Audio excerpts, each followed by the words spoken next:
আৰু আমি সদায় দেখি আহিছোঁ যে আমি পুলিচ আৰু বা ফৰেষ্টৰ আমি সদায় কওঁ যে মধুৰ সম্পৰ্ক, কিন্তু কেতিয়াবা দেখা যায় এই মধুৰ সম্পৰ্কটো আমাৰ ফালৰ পৰা নহয়। বাৰ বাৰ এই ফৰেষ্টসকলৰ পৰা বা এখন নীতি নিয়ম আইন কানুন দেখায়, যেনেকৈ আইন কানুন এখেতসকলেহে জানে। আৰু ইয়াত যিটো শিক্ষিত নথকা আমাৰ সহজ সৰল টাংচাসকলক এখেতে বন্দুকৰ ভয় দেখুৱায়, এখেতসকলে আইনৰ ভয় দেখুৱায়, এখেতসকলে বিভিন্ন ধৰণৰ কথাৰ পতাৰ মিছা কথাবোৰ কৈ মেলি এখেতসকলে যেনেধৰণে হাৰাশাস্তি কৰিছে তাৰ জল পল আমি প্ৰমাণ বহুত আমি পাই আহিছোঁ। কৰিছে, পিটিছে, আৰি এইটো মানৱতা, এইটো কি আপোনালোকে আমাৰ মানুহ হিচাপে গণ্য নকৰে নেকি? আমাৰ কথা হ'ল পঢ়িছোঁ, আমাক কৈছে যে এইটো বোলে চোৰৰ ৰাস্তা বোলে। পাৰি কেনেকুৱা চোৰৰ ৰাস্তা হ'ল?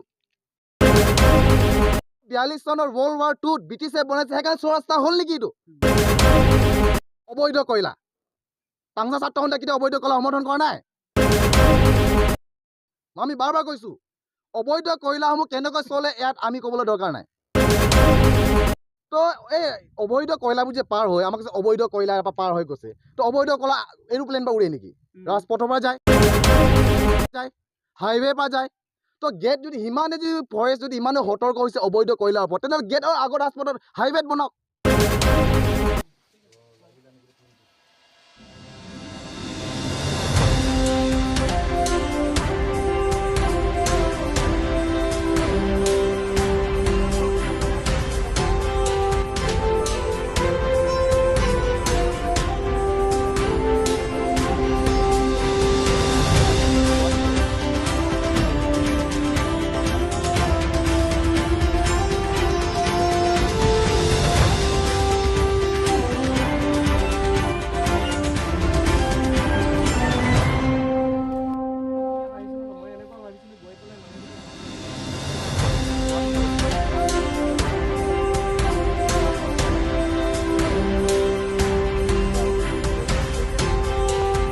স্পষ্টভাৱে কওঁ, আজি যদি মই দুটামান কথা কৈছোঁ, তেনেহ'লে গোটেই ৰাইজৰ হৈ মেলি কথাটো কৈছোঁ যে ইয়াত যিটো গেট বনাইছে বা ফৰেষ্টৰ যিবোৰ মুঠতে আমি গেট বনোৱা মানে চিন্তা কৰিছোঁ যে যিটো গেট বনাই আছে ইয়াৰ আমি বিৰোধিতা কৰিছোঁ, আমাৰ একদম স্পষ্টভাৱে কৈছোঁ।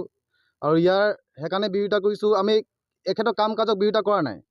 এই ঠাইত যে বনাইছে, এই জাগাত যে বনাই আছে, ইয়াৰ কাৰণে আমি বিৰোধিতা কৰিছোঁ। কিন্তু আমাৰ কথা হ'ল যে এই ঠাইত নহ'লে অন্য কিবা এটা ঠাইত বনাওক। আমাৰ কথাটো হ'ল এনেকুৱা যে নক'ব যে আমি সম্পূৰ্ণভাৱে এই কাম কাজক বিৰোধিতা কৰিছোঁ, তেনেকুৱা নহয়। আপোনালোকে অন্য ঠাইত বনাওক, কিন্তু হ'ল ইয়াত যিটো ইয়াত কাম কাজ বা এই গেটটো বনোৱাৰ ব্যৱস্থা কৰিছে আমি সম্পূৰ্ণভাৱে বিৰোধিতা কৰিছোঁ। ছেকেণ্ডে সেইকাৰণে বিৰোধিতা কৰিছোঁ কাৰণ চাওক, আপুনি দেখি পাইছে এই যিখন ঠাইত এখেতে গেট বনাব বিচাৰিছে, ইয়াত আমাৰ মানুহবোৰে, আমাৰ যিসকলে গাঁৱৰ আমাৰ টাংচাসকল, আমাৰ যি জনজাতি মানুহসকলে ইয়াত ঝুম খেতি কৰিবলৈ যায়, অহা যোৱা কৰা ৰাস্তা আছে, সেই ঠাইবোৰ, এই জেগাবোৰ। তো আমাৰ মানুহ সহজ সৰল মানুহ, আৰু আমি সদায় দেখি আহিছোঁ যে আমি পুলিচ আৰু বা ফৰেষ্টৰ আমি সদায় কওঁ যে মধুৰ সম্পৰ্ক, কিন্তু কেতিয়াবা দেখা যায় এই মধুৰ সম্পৰ্কটো আমাৰ ফালৰ পৰা নহয়, এখেতসকলৰ পৰাই ভংগ কৰা যায়। আমি কেলে শংকিত হৈছোঁ? সেইকাৰণে শংকিত হৈছোঁ বাৰ বাৰ এই ফৰেষ্টসকলৰ পৰা বা এখন নীতি নিয়ম আইন কানুন দেখায়, যেনেকৈ আইন কানুন এখেতসকলেহে জানে। আৰু ইয়াত যিটো শিক্ষিত নথকা আমাৰ সহজ সৰল টাংচাসকলক এখেতে বন্দুকৰ ভয় দেখুৱায়, এখেতসকলে আইনৰ ভয় দেখুৱায়, এখেতসকলে বিভিন্ন ধৰণৰ কথাৰ পতাৰ মিছা কথাবোৰ কৈ মেলি এখেতসকলে যেনেধৰণে হাৰাশাস্তি কৰিছে তাৰ জল পল আমি প্ৰমাণ বহুত আমি পাই আহিছোঁ।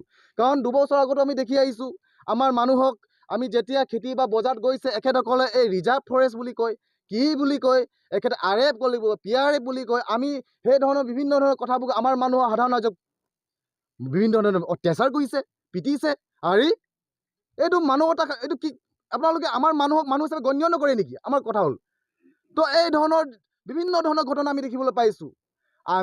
আমাৰ কথা হ'ল যে আমি DFO ছাৰৰ লগত আমি বহিছোঁ, সিদিনাখন আমি DFO ছাৰ এই কথা আমি জনাইছোঁ। তো DFO ছাৰ এটা কথা কৈছে যে এইটো RF বা PRF সেইবোৰ কথা কয়, 2022 চনতে হৈছে। তো আজি আমি শংকিত হৈছে যে 2022 চনত যদি RF কৰিছে, তেতিয়াহ'লে ইয়াৰ লোকেল মানুহৰ কিবা কনচাৰ্ণ লৈছেনে, বা লোকেল মানুহৰ কিবা কথা পাতিছেনে, বা ইয়াৰ টাংচা ছাত্ৰ সন্থা বা অৰ্গেনাইজেশ্যনৰ কিবা কথা পাতিছেনে, বা ইয়াৰ গাঁওবোৰক কিবা এটা জনাইছেনে? যদি জনাইছে তেনেহ'লে আপোনালোকে কাগজ পত্ৰ দেখাওক, চৰকাৰ বা যদি কিবা নটিচ আহিছে আপোনালোকক দেখাওক। কিন্তু আজিলৈকে আমি সেই বস্তুটো দেখা নাই। কেনেকুৱা RF হ'ল কি আমিতো আজিলৈকে নেমানো, আমি মানা নাই যে RF কেতিয়া হ'ল, আমি এইবোৰ বস্তু আমাৰ বহুতো প্ৰশ্ন আছে। ছেকেণ্ড কথা হ'ল যে আমি DFO লগত যেতিয়া বহিছোঁ আমাক কৈছে যে এইটো বোলে চোৰৰ ৰাস্তা বোলে। পাৰি কেনেকুৱা চোৰৰ ৰাস্তা হ'ল? মই DFO ছাৰক মই ছাৰক সুধিছোঁ বা আমি কেনেকুৱা চোৰৰ ৰাস্তা হ'ল? সেইটো বোলে চোৰৰ ৰাস্তা। মই কৈছোঁ যে এইটো চোৰৰ ৰাস্তা সেইকাৰণে হ'ল নেকি যে 1942 চনৰ World War II ব্ৰিটিছে বনাইছে, সেইকাৰণে চোৰৰ ৰাস্তা হ'ল নেকি এইটো? তেতিয়াহ'লে ব্ৰিটিছক ধৰক। কোল ইণ্ডিয়া কয় যে সেইটো ব্ৰিটিছৰ মানে কোল ইণ্ডিয়া আমি কয়লা খানি আমি ৰাস্তা বনাইছোঁ, তে কোল ইণ্ডিয়া চোৰ হ'ল নেকি? তে কোল ইণ্ডিয়াক ধৰক। তো ইয়াত জনসাধাৰণৰ যিটো টাংচাসকল বসবাস কৰি আছে সহজ এখেতসকল কেনেকৈ চোৰ হ'ল? তো আমি চোৰ ৰাস্তা বনাইছোঁ নেকি? আমাৰ প্ৰশ্ন। তো এনেধৰণে যেতিয়া গেট নহওঁতে আমাৰ মানুহক হাৰাশাস্তি কৰিব লাগি গ'ল, চোৰৰ ৰাস্তা ক'বলৈ লাগি গ'ল, মই DFকো ক'ব বিচাৰোঁ যে আপোনাৰ ইতিহাস কিমান জানে? আপুনি দেখোন বহুত এজন DF এটা হাই লেভেলৰ মানুহ আছে, আপুনি অফিচাৰ হয়, তো আপুনি যদি জানে তেতিয়াহ'লে চোৰৰ ৰাস্তা কেনেকৈ হ'ল আপুনি স্পষ্টীকৰণ দিয়ক। আমাৰ টাংচা ছাত্ৰ সন্থা এটা দাবী যে DFO চাই আমাক দাবী জনাব লাগে যে চোৰৰ ৰাস্তা কেনেকৈ হ'ল এই ৰাস্তাটো। অবৈধ কয়লা। টাংচা ছাত্ৰ সন্থাই কেতিয়াও অবৈধ কয়লা সমৰ্থন কৰা নাই। আমি বাৰ বাৰ কৈছোঁ, অবৈধ কয়লাসমূহ কেনেকৈ চলে ইয়াত আমি ক'বলৈ দৰকাৰ নাই।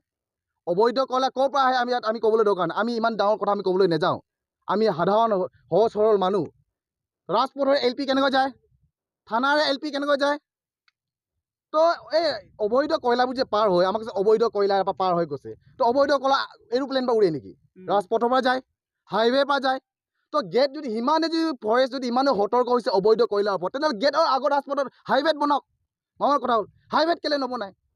তো ইয়াত আমাৰ টাংচা মানুহ বা জনজাতি সহজ সৰল মানুহে য'ত নেকি ঝুম খেতি কৰে, সেই ঠাইতে গেট বনাব লাগে নেকি? মানে আমাৰ প্ৰশ্ন আমি শংকিত। আমি এই মাত্ৰ এটা শুনি পালোঁ বোলে গাহৰি খোৱা কৈছে বোলে। গেট নবনাওঁতে গাহৰি খোৱা মানে আমাক মানুহৰ দৰে ব্যৱহাৰ নকৰে নেকি? আমাৰ কথাটো হ'ল আমি মানুহ নহয় নেকি? আমি চৰকাৰৰ বিৰোধিতা নহয়, আমি আইনৰ বিৰোধিতা নহয়। আমাৰ কথা হ'ল আপোনালোকে যদি কিবা কাম কৰিছে ইয়াৰ জনজাতি মানুহক সন্মান কৰিবলৈ শিকক। পুলিচ আৰু বোলে জনতাৰ বোলে মধুৰ সম্পৰ্ক থাকে বোলে, এনেধৰণৰ মুখেৰে ক'লে নহ'ব। কিহৰ সম্পৰ্ক দেখা পাইছোঁ ইয়াত? একো সম্পৰ্ক দেখা পোৱা নাই। তো সেই ধৰণৰ কথা আছে। সেইকাৰণে আমি ইয়াৰ মেছেজ যোগে এটা কথা কৈছোঁ যে আমি গেটৰ বিৰোধিতা কৰা নাই বা যি কৈছে বিৰোধিতা কৰা নাই, চৰকাৰে যি পলিচি বিৰোধিতা কৰা নাই, কিন্তু গেট বনাওক, বেলেগ জেগাত বনাওক, অন্য ঠাইত বনাওক, কিন্তু ইয়াত জনজাতি মানে শান্তিত থাকিব দিয়ক, ঝুম খেতি কৰিবলৈ দিয়ক। শিক্ষিত নহয় আমাৰ আই মাতৃসকল যে খেতি যাবলৈ ভয় খাইছে, আমাক কৈছে মইতো খেতিয়ে নাযাম কৈছে। তো ধান ফৰেষ্টে দিয়ক, আমাক ফৰেষ্টে আমাক ধান দিয়ক। এতিয়া মই ক'ম, এতিয়া মই প্ৰশ্ন কৰিম আমাক এই LP যিটো আমাৰ মানুহবোৰক আমাক ধান দিয়ক। যদি খেতিয়ে নকৰোঁ আমি ক'ৰ পৰা খেতি খাম? তো এই ধৰণৰ বিভিন্ন আমাৰ ভয় শংকিত হৈছে, সেইকাৰণে সেইটো। আৰু দ্বিতীয়তে হ'ল যে ইয়াৰ আৰু এটা কথা হ'ল আমাৰ অসম আৰু অৰুণাচলৰ কথা নহয়, মই এটা কথা ইয়াত এটা হয়, ইয়াৰ যিটো ইয়াত আমাৰ টাংচাসকল বসবাস কৰি আছে বা অৰুণাচলত বসবাস আছে, ইয়াৰ এটা মধুৰ সম্পৰ্ক আছে। অসম হওক অৰুণাচল হওক সন্মান দৃষ্টিৰে চাওক। মোৰ কথা হ'ল দেই, অসম হওক অৰুণাচল সন্মান দৃষ্টিৰে চাওক। অৰুণাচলৰ মানুহ, অসমৰ মানুহ। আমি এনেধৰণৰ ইয়াত অত্যাচাৰ যিবোৰ দেখি থাকোঁ, যিটো হিটলাৰৰ যিটো শাসন কৰা হৈছে, সেইটো বন্ধ কৰক। মানৱতাৰ খাতিৰত থাকক, পাব্লিকৰ লগত এক মধুৰ সম্পৰ্ক জীয়াই ৰাখক, এয়াই কামনা কৰিছোঁ। কিন্তু এটাই দাবী, গেটটো ইয়াত নহয় বেলেগত কৰক। আৰু আমাৰ লগত এটা আলোচনা বিচাৰিছোঁ।